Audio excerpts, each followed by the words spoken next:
আজকে হাটে যাওয়ার পথে আজকে প্রথমেই চোখে পড়লো একটা বাইক অ্যাক্সিডেন্ট। জানি না দিনটা কেমন যাবে। তো হ্যালো বন্ধুরা, কেমন আছো তোমরা? আশা করি সবাই খুব ভালো আছো। এই ভিডিওটা শ্যুট করা ছিল অনেক দিন আগে, কিন্তু ল্যাদ খেতে খেতে আর ভিডিওটা এডিট করা হয়নি, তাই ভিডিওটা তোমাদের সামনে আনতে পারিনি। আর আমি কেন জানি না, আমি ভিডিও কন্টিনিউ করতে পারছি না। এটা আমার কপালের দোষ, না আমার ভাগ্যের দোষ, না আমার ল্যাদ খাওয়ার দোষ। তো যেতে যেতে তোমরা অ্যাক্সিডেন্টটা তো প্রথমেই দেখলে, একটা ডাক্তারবাবু গাড়ি ছিল। আর আমরা এখান থেকে চলে এসেছি পুরো হাটের কাছে। একদম আমার দেখতেই পাচ্ছ, আমি মাঠে চলে এসেছি। আর আজকে এই গোলপোস্টের নিচেই আমার দোকান করতে হবে। তো গাড়িটাকে থামিয়েই প্রথমেই গাড়িটাকে জল খাওয়ালাম, কারণ গাড়িটা হাঁপিয়ে গেছে। তো প্রত্যেকটা জায়গাতে গিয়ে আমাকে আগে গাড়িতে জলটা খাওয়াতে হয়।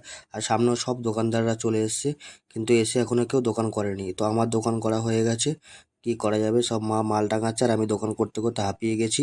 তাই আমি একটু পাশে বসে রেস্ট নিচ্ছিলাম আর আশেপাশে দেখছিলাম কে কী করছে। দেখতে দেখতে মোটামুটি সবাই দোকান করা হয়ে গেছে, তাই আমার এবার উঠতে হবে। মা একা একা যতটা পেরেছে মাল সাজিয়েছে, বাকি মালটাকে আমাকেই সাজাতে হবে। চলো এবার সাজিয়ে কাজকর্ম শুরু করি।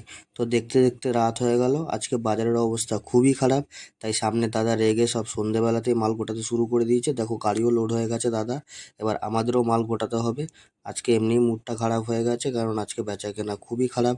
তার উপরে এত কষ্ট করে হাটে এসে যদি আমরা বেচাকেনা কম হয়, মনটা এমনি খারাপ হয়ে যায়।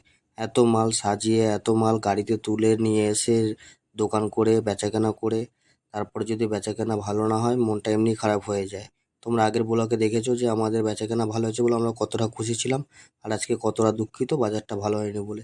কি আর করা যাবে, এটাই ব্যবসা, কোনোদিন বেশি হবে কোনোদিন কম হবে। এটা নিয়ে ভেঙে পড়ে কোনো লাভ নেই। কিন্তু একটা কথা তোমাদের দিতে পারি, যে এবার থেকে আশা করি ভিডিও কন্টিনিউ আসবে। তাদের যতই আমার মুড ভালো থাকুক খারাপ থাকুক, আমি ল্যাদ খাই, এবার ভিডিওটা কন্টিনিউ করব। তাই আস্তে আস্তে করে সব মাল গোটাচ্ছি। এবার মেন লাইটটা আমাদের বন্ধ হয়ে গেছে, কারণ সামনে থেকে তারটা ঝুলে গেছিলো।